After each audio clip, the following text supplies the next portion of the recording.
Hello, welcome to Do It Yourself with Wayne. Today we're going to talk about a problem you may have and not even know it.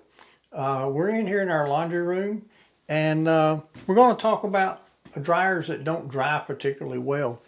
Now in our case our screen is here and as you can see there's some lint in our filter, our screen, and we always clean this before we start a new load of clothes. So this is from the last load of clothes that we did, and I always tend to do that and clean that lint out before we start a new load of clothes. But there's another problem that this screen can cause you that you may not even know you have. And what can happen is if you use fabric softeners, this screen can get to the point that air and water just doesn't go through it very well. That's what we're going to talk about today.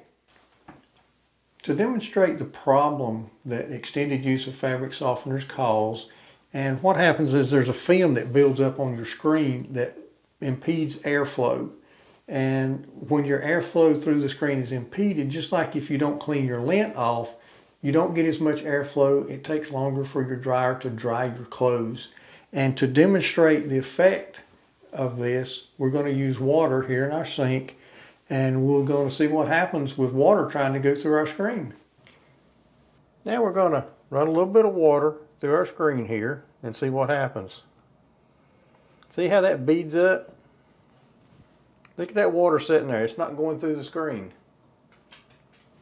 See this puddle here? That's on top of the screen. That should be going through the screen, and it's just sitting there.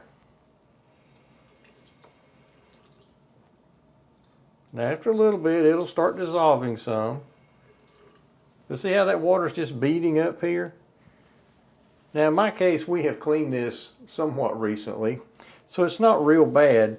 But if your screen gets really bad, if you don't clean this film from your dryer sheets off occasionally, you can have a big puddle right here in the middle. Now ours has been cleaned recently and you can see it's not beading up too much. Maybe a little bit there. But if you don't wash this screen occasionally, it'll bead up really bad. And that impedes the airflow through your screen, which can keep your dryer from drying as well as it should. Now there you have it. A tip from DIY with Wayne that can possibly help your dryer to dry more efficiently. And we'd just like to say thank you for visiting Do It Yourself with Wayne, and we hope you have a great day.